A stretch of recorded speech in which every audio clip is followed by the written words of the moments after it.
اپنی نئی زندگی کا آغاز کرتے ہیں اس سے متعلق ایک قانون ہمیں عطا فرمایا ہے، اس لیے کہ ہر انسان کی تمنا ہوتی ہے، ہر انسان کی خواہش ہوتی ہے کہ جب وہ اپنی زندگی کا کوئی ساتھی تلاش کرے، یعنی شوہر بننے والا اپنی بیوی تلاش کرے اور بیوی اپنے شوہر کا انتخاب کرے، بحیثیت شوہر کسی مرد کا انتخاب کرے، تو انداز اور طریقہ کار کیا ہونا چاہیے؟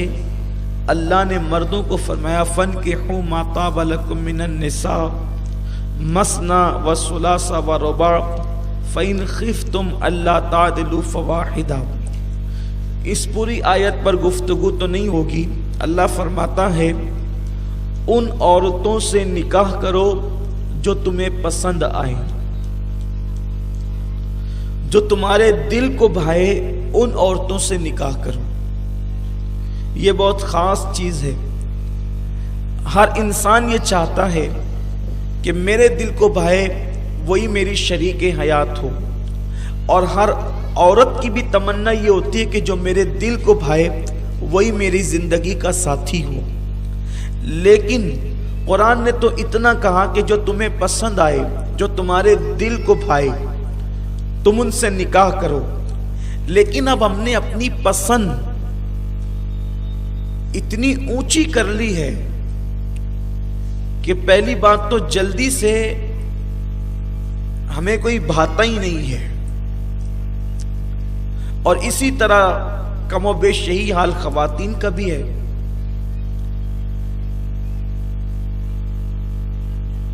اور ہماری پسند اب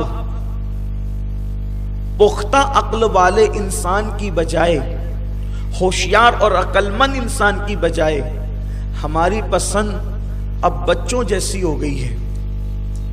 جیسے ایک باپ یا ایک ماں اپنے بچے کو کسی دکان پر لے کر کے جائیں اور پوچھے کہ بیٹا تم کون سی چیز لوگے، تو جو چیز اس کو زیادہ چمکتی نظر آتی ہے وہ اس پہ انگلی رکھتا ہے، اور ابھی اس پہ انگلی رکھی تھی، پھر کوئی اور چیز چمکتی نظر آ گئی تو پھر اس پہ انگلی رکھ دیا، پھر اس کے بعد پھر اور کوئی چیز چمکتی نظر آ گئی اس پہ انگلی رکھ دیا۔ یعنی وہ کسی چیز پر کے معاملے میں نتیجے پر پہنچ ہی نہیں پا رہا ہے، اور وہ بچہ کبھی یہ کبھی یہ کبھی یہ کبھی یہ کر رہا ہے، صرف اس چیز کی چمک کو دیکھ کر۔ لیکن وہ اس چیز کی چمک کو دیکھنے کے بعد اس نتیجے پر یا اس کی گہرائی میں وہ نہیں پہنچ پا رہا ہے۔ خواتین جو بچیاں ہیں، جو ابھی شادی شدہ نہیں ہے وہ بھی، اور جو نوجوان ابھی شادی شدہ نہیں ہے ان سے بھی میری گزارش ہے وہ میری بات بہت توجہ کے ساتھ سنیں۔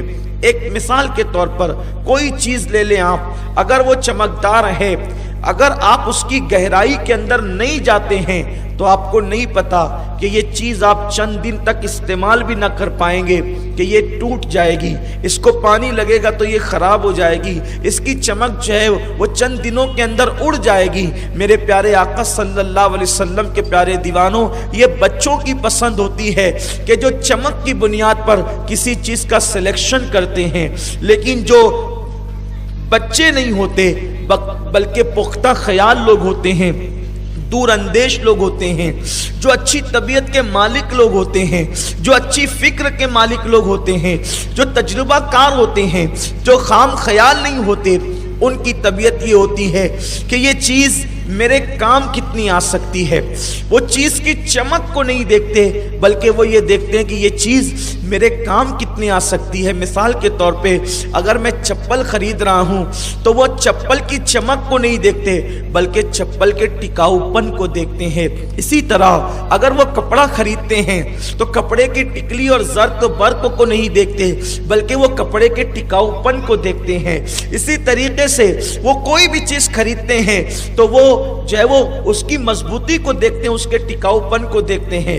लेकिन आजकल के छोकरे और छोकरियां जो है वो तो चीजें भी खरीदती हैं तो चमक दमक की बुनियाद पर, और इंतखाब भी जिंदगी के साथी का करते हैं तो चमक दमक और रहन सहन की बुनियाद पर। इसलिए बेचारे चीजों के अंदर भी धोखा खा जाते हैं और जिंदगी के साथी के अंदर भी धोखा खा जाते हैं। आप देखें, जो हमारे बाप दादा थे, दादा दादियां थी, वो लोग कोई चीज खरीद के लाते थे तो बहुत दिन तक के उसको इस्तेमाल कर सकते थे। ये उनकी पुख्ता ख्याली की दलील थी। आप लोग कहते हैं ना, ओल्ड इज गोल्ड, पुरानी चीज बेहतर होती है। तो इसी तरह वो पुराने लोगों के तजुर्बात होते थे और उस तजुर्बात की बुनियाद पर वो चीजों को देर तक और दूर तक इस्तेमाल करते थे। लेकिन अब हमारे कपड़ों का हाल तो ये है कि 6 महीने भी नहीं बीतते और कपड़े फटने लगते हैं, इसलिए कि हमारा जो सिलेक्शन का अंदाज है, हमारा जो चुनने का अंदाज है, हमारा जो इंतखाब का अंदाज है, वही गलत हो गया है। हम अपनी चीज को कहां तक वो मकसद पूरा करेगी इस पर नजर करने की बजाय हम शो पर और चमक दमक पर नजर रखते हैं। अगर इतनी बात आपके समझ में आ गई है तो आइए अब हम अपने अस्ल उन्वान की तरफ चलते हैं।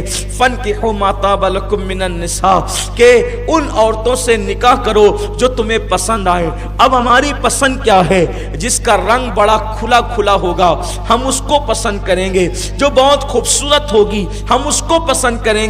हम ना खानदानी बैकग्राउंड देखेंगे, ना खानदानी पस मंजर देखेंगे। खानदानी बैकग्राउंड का मतलब ये नहीं है जो आप लोग खानदानी बैकग्राउंड देखते हैं। खानदानी बैकग्राउंड लोग क्या देखते हैं कि इसके खानदान के अंदर कोई कोड़ का मर्ज के अंदर मुब्तला तो नहीं है, किसी को सफेद दाग तो नहीं है। अगर खानदान में दूर के चचा को भी सफेद दाग हो तो उसके साथ शादी नहीं की जाती। क्यों? लोग कहते हैं इनका खानदान दागदार है, इनके खानदान के अंदर मर्ज है।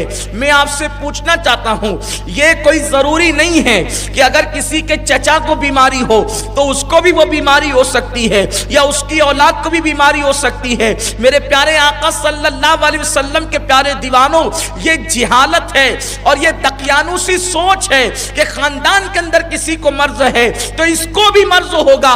यकीनन ये बात गलत है। अच्छी तरह याद रखना, मर्ज इंसान को विरासत में नहीं मिला करता, बल्कि मर्ज इंसान को तकदीर की बुनियाद पे हुआ करता है। अच्छा, कोई खानदान आपने खूब तहकीक करके निकाला और उसके बाद अगर शादी के बाद उसको वो मर्ज हो गया तो तुम क्या करोगे? और फिर अगर अल्लाह ना करे तुमको ही वो मर्ज हो गया तो क्या करोगे? अगर तुम्हारी औलाद को हो गया तो क्या करोगे? इसलिए ये जिहालत और दकियानूसियत वाली सोच जो है हमें खत्म करनी होगी। बैकग्राउंड देखने का मतलब क्या है? खानदान देखने का मतलब क्या है?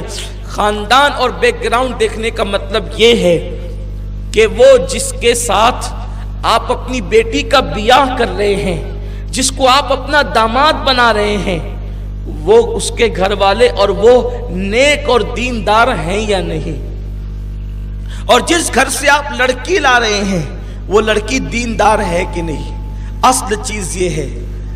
और आज पूरी तवज्जो 2 चीजों पे दी जाती है, एक तो माल और एक तो खूबसूरती। बस कुछ नहीं देख रहे हैं लोग, या तो मालदारी देखते हैं या तो खूबसूरती देखते हैं। लेकिन आपसे मैं पूछना चाहता हूं, खूबसूरती किसकी रही जो हमारी रह जाएगी? हुस्न किसके पास रहा जो हमारे पास रह जाए? हमने तो तारीख में पढ़ा है कि ऐसे हुस्न जमाल के परी पैकर लोग जिनके हुस्न की कस्में खाई जाती थी, उन लोगों का हाल ये हुआ कि बाद में उनके हुस्न के हसीन और जमील चमड़ियों पर जब बुढ़ापे की झुर्रियां पड़ी तो कोई उनको पूछने वाला न रहा।